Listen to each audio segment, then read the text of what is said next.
mengenai neraca pembayaran Indonesia triwulan 2 2014 masih dengan Bapak Endi Dwi Cahyono, Direktur Departemen Statistik Bank Indonesia. Pak, jadi ini kalau kita berbicara mengenai prospek, jadi prospek kinerja untuk NPI ke depannya seperti apa nih sebenarnya? Iya, kalau prospek jangka pendek ya, katakanlah triwulan depan, itu kita optimistis bahwa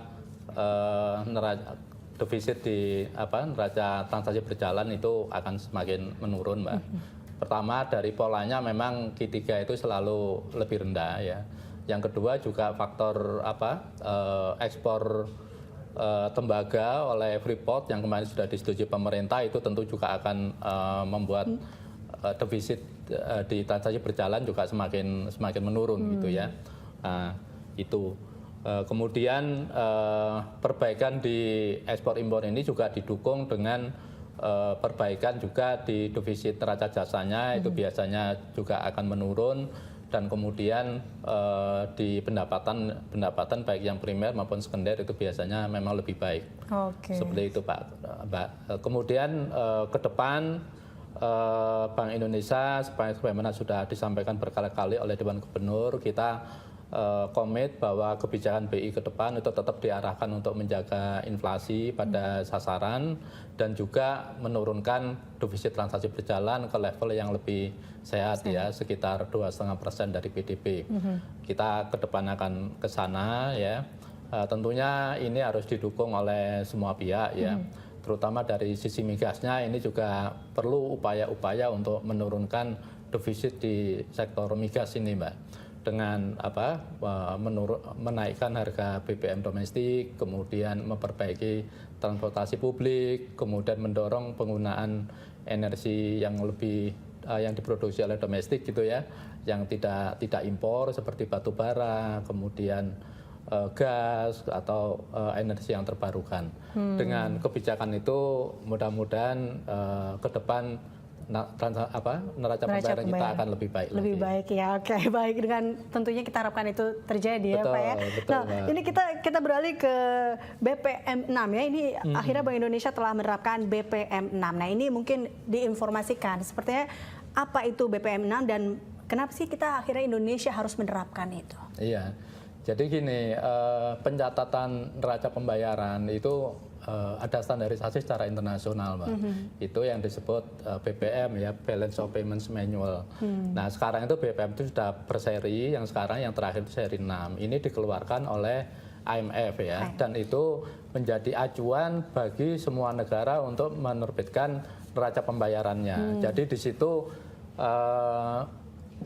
bisa dibaca bagaimana metodologi pengumpulan datanya, kemudian penyajiannya, sehingga antara negara satu negara lain itu comparable gitu Pak, bisa diperbandingkan, dan itu sesuai dengan ketentuan yang berlaku.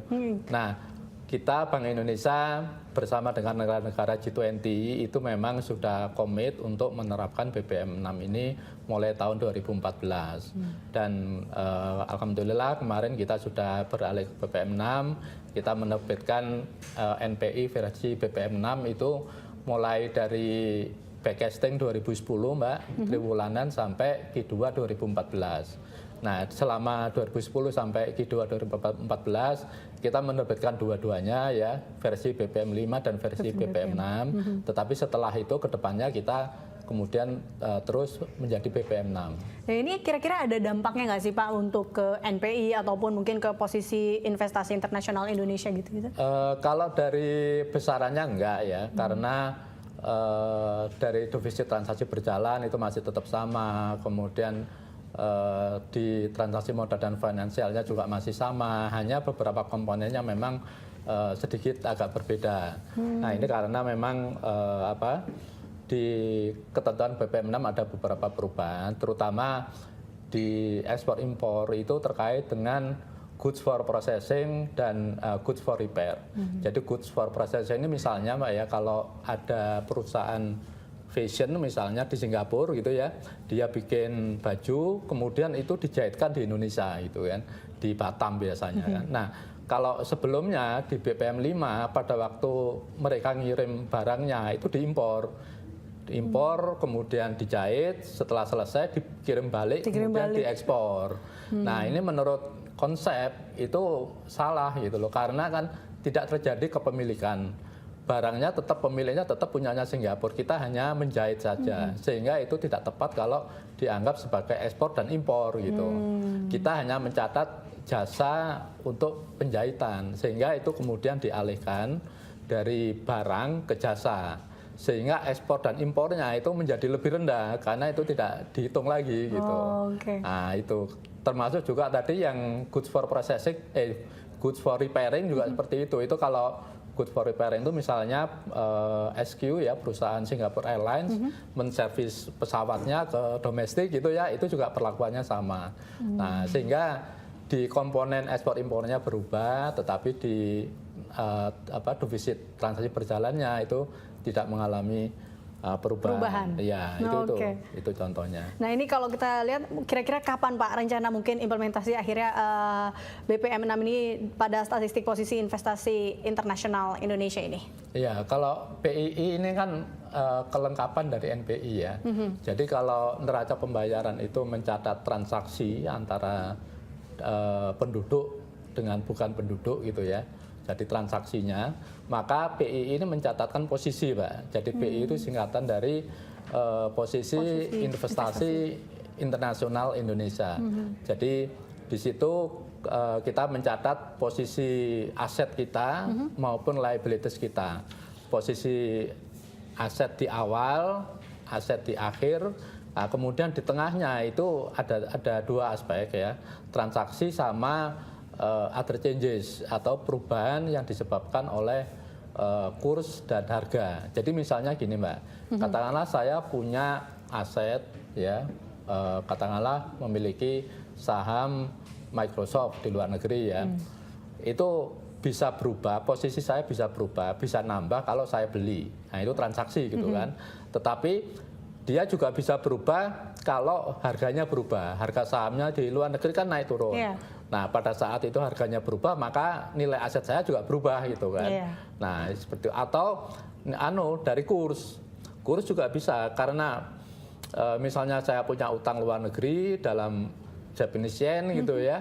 Nah, kemudian kursnya berubah, maka nilai utangnya saya juga berubah. Nah, PII menceritakan bagaimana posisi awal dan posisi akhir dari aset dan liabilities kita terhadap luar negeri ya. Jadi PII itu kelengkapan daripada NPI.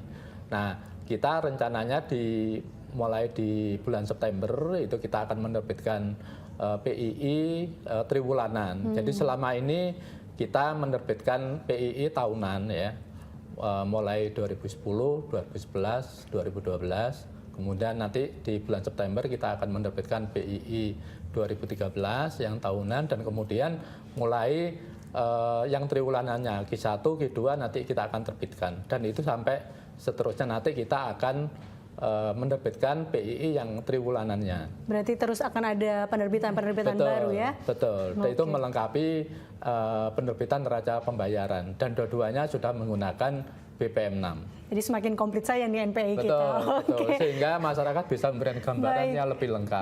Baik. Terima kasih Pak Hendy telah hadir bersama kami dalam Money Report. Ini semoga saja ada masukan baik dalam untuk neraca pembayaran Indonesia ke depannya. Dan pemirsa, demikian kebersamaan kita dalam Money Report. Anda bisa untuk mengakses informasi bisnis terkait dengan bisnis dalam website kami di berita1.com. Anda juga dapat menginformasikan atau memberi saran kepada kami lewat email di news@berita1.tv atau follow kami via Twitter, Facebook, dan YouTube. Saya Liza Hasan undur diri, terima kasih dan sampai jumpa.